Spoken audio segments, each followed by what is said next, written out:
Zoti Prenga, duke mbetur te rasti I UÇK-s, duhet lexoj në këtë rast dhe reagimin që ka bërë vajza e Tahir Sinanit kundrejt publikimit të kësaj listë pagese, e cila në reagimin e saj thekson se sapo pash letrën e publikuar nga Taulan Balla, kinse një listë me emrat e mercenarëve në UÇK, se kështu I quka ai luftëtari I delirisë. Një letër gjysmake pa specifika, ku në krye qëndron emri I babait tim, heroit kombëtar Tahir Sinani, njeriu që sakrifikoi çdo gjë për çështjen kombëtare, çlirimtari I 3 luftrave. Sot Taulan Balla, një mbetje e politikës shqiptare, përdhos dhe fyen emrin dhe gjakun e babait tim. Vetëm një I paskrupullt mund ta bëj këtë. Taulan Balla urgjentisht I duhet kërkosh falje publike. Ti sot ma vrave për së dyti babën.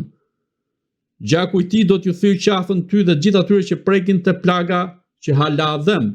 Tahir Sinani ra dëshmor për lirinë e trojeve shqiptare, jo për parti politike. E në qoftë se nuk e njeh ti Tahir Sinanin, e njeh e gjithë shqiptaria.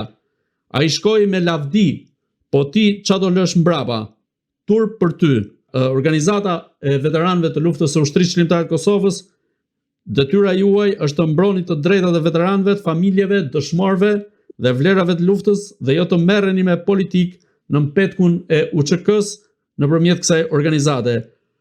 Përndryshe të shpërbëheni menjëherë si grup drejtues dhe të drejtohet nga persona që ja din vlerën luftës së gjakut të dëshmorëve. Pas gati 25 vitesh nga rënia e dëshmor e babait, të përjetosh këtë poshtërim është e rëndë. Në reagimin e saj vajza duket se ka thënë gjitha në fakt, por unë do doja edhe një koment nga ana juaj. Kur ju po lexonit të deklarat të bijës herojt me rënqethet mishit dëshmorit, me rënqethet mishit me thënë të drejtën, dhe shpesh njerëzit normal në këtë vend qenjet humane mund t'i bëjnë pyetjen vetes, a akoma ka lloj të tillë që quhen qenje humane njerëz si Taulan Balla dhe të tjerë që nxjerrin copza nga ato çfarë atyre ju intereson dhe siç e ka përcaktuar në letër me shumë dhimbje për çdo shqiptar, jo vetëm për familjen e dëshmorit e heroit Tahir Sinani, atë pjesën që e ka rivra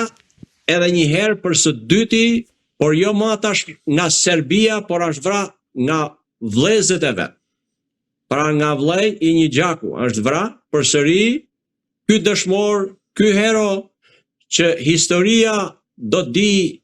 të jetë krenare dhe do di ta respektoj me një mirënjohje jashtëzakonisht të madhe. Por për fat të keq, dy organizata që ekzistojnë në Shqipëri, si ajo e veteranëve të luftës, edhe Komiteti Kombëtar I Veteranëve, por dhe ajo që ekziston në Kosovë, duhet me do e mos të reagojnë dhe të dalin me një deklarat që jo të justifikojnë, por të dënojnë hapur një paqavure gjysmë deklarat e Taulan Ballës apo cili do Taulan tjetër. Këtë gjë jo në rrugë zyrtare, por as në rrugë të thjesht njerëzore nuk mund ta bëj askush. Dhe kjo është ajo pjesa për fat keq që ju e përsëritet pak më parë, që shkon në kahjen e gabuar të shqiptarëve dhe shqiptarizmës, sepse I shërben më së miri linjës serboslave që e kanë kërkuar kamoti dhe po luftojnë për të futur përçarje mes shqiptarëve si të vetmën armë që ata të realizojnë objektivat e ka hershme të tyre ndaj shqiptarëve dhe trojeve shqiptare. Është e pafalshme, është e papranueshme, është tepër e dhimbshme dhe anti-njerëzore. Është tepër e vështirë për të gjetë fjalët e duhura të reagimit pasi e bija e heroit të dëshmorit në atë letër I ka përfshirë të gjitha dhe është shumë e vështirë të gjesh fjalë të tjera, por po të ju garantoj që për çdo shqiptar të ndershëm, të ndërgjegjshëm, është dhimbje e madhe kur shikon e dëgjon gjysmë të vërteta, gjysmë lajme, gjysmë mashtrim e reagime të tilla në publik. Zoti Prenga, si e cilësoni angazhimin e shqiptarëve të Kosovës, Maqedonisë Veriut për të marrë pjesë në protestë, teksa kjo protestë, po themi, shkoi për te zvërneci tashmë dhe ka marrë një përhapje më të gjerë kombëtare, duke qenë se dhe deviza në një farë mënyrë duket se ka të bëjë me vetë kombin. Pra, mënyra se si qeveriset Edi Rama, domethënë, po rrezikon edhe kombin shqiptar. Është krejt normale që fuqitë e mëdha nëpërmjet kongreseve të ndryshme deri tek ai funit i Londrës e Berlinit, mi fjalë vendosën dhe e ndan që Shqipëria të mos ekzistonte fare, por për fatin e mirë tonin, Austria që na mbështeti dhe mbi gjitha ish presidenti i Shtetit Bashkuar Wilson, vendosën veton duke e lënë të Shqipëri londineze që ekziston sot, por 2/3 e saj janë jashtë territorit të vendit am. Dhe detyrimisht ato janë në shtete të organizuar dhe ne nuk kemi asnjë lloj pretendimi për lëvizje kurfise, për çvendosje kufishe, për gjëra të tjera, është normale, as në aspektin politik e diplomatik, por edhe të diskutimeve që bëjmë me njëri tjetrin, por ka një gjë që është e pamohueshme. Kombi nuk zhvëhet. Kombi është një, pa çka se ku jeton, e çkufi ka, e çfarë emri ka shteti ku jeton. Dhe detyrimisht që këtë kombësi askush nuk mund t'u heqë shqiptarëve. Dhe duke parë e duke qenë të orientuar gjithmonë në momentin e dur, kam bindjen që të gjithë shqiptarët, edhe ata në diasporës, duke filluar nga Australia, Zelanda e Re, për të ardhur më afër Evropës, në çdo kohë, në çdo moment, ata janë e duhet ta ndjejnë veten shqiptar, e për çdo zhvillim që ndodh në Shqipëri, në vendin e tyre, në vendlindjen e tyre, në vendin am, kam bindjen që kanë ndjeshmëri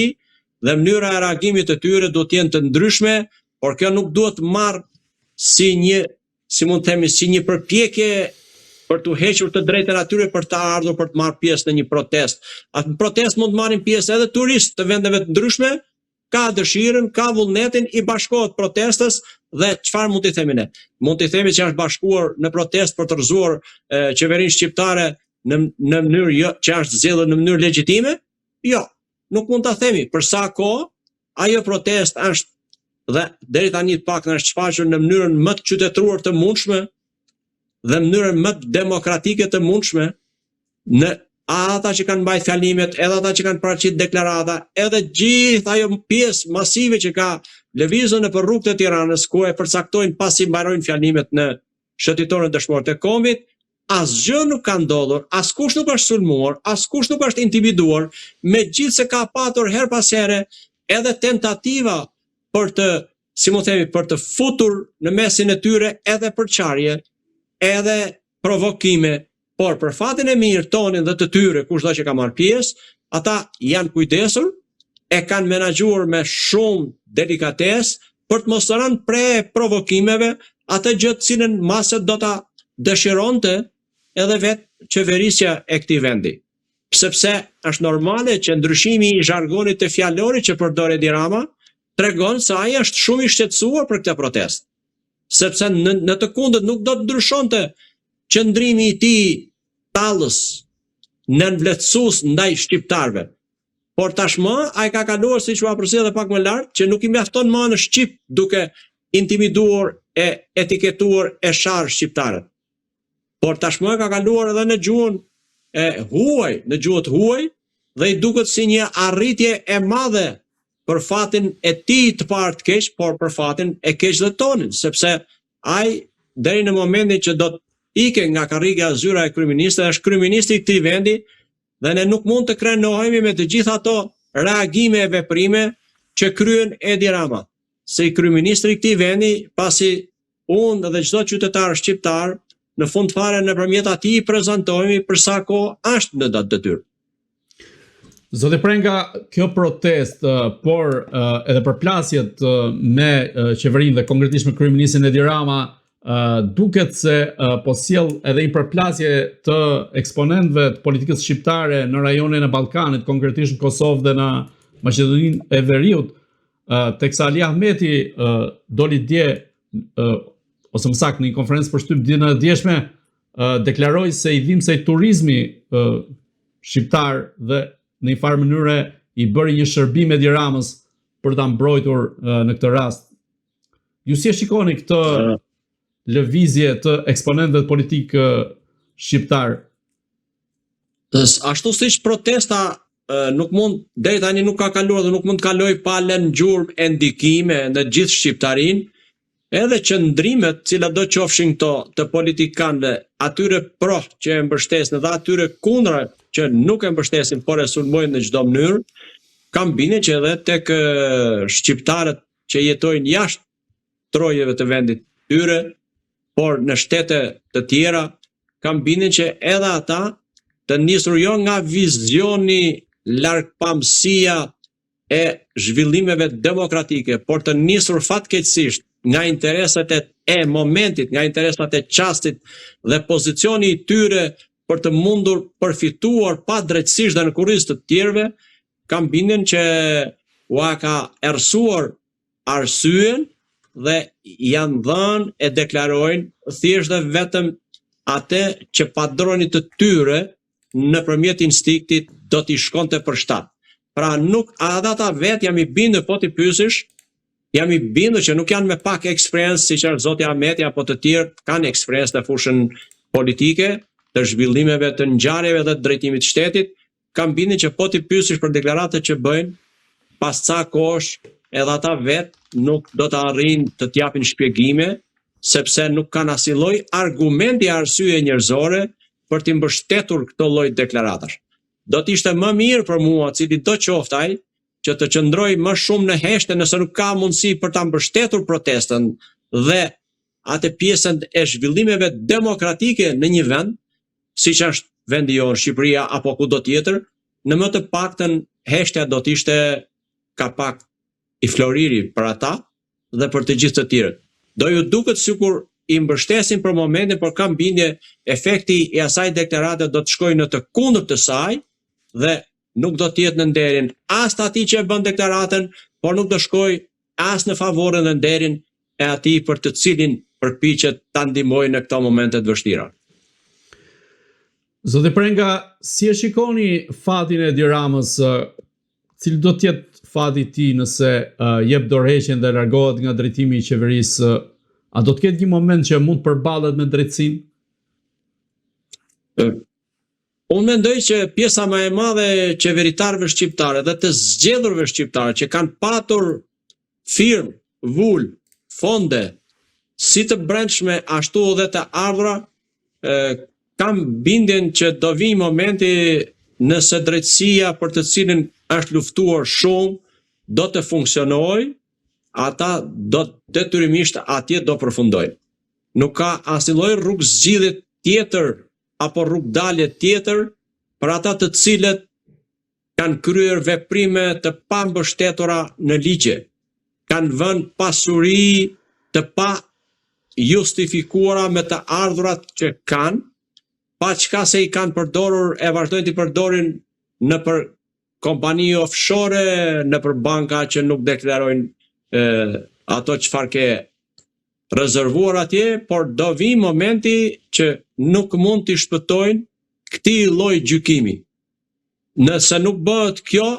atëherë ne do të vazhdojmë të sillemi në vorbullën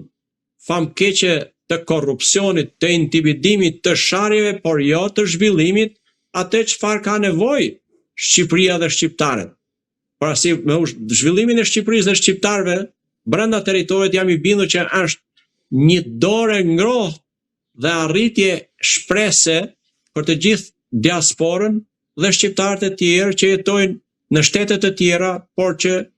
kanë kombësi shqiptare. Detyrimisht që çdo njeri do të mendojë që një ditë do të përgjigjet para drejtësisë për gjithë paullësitë që ka bërë.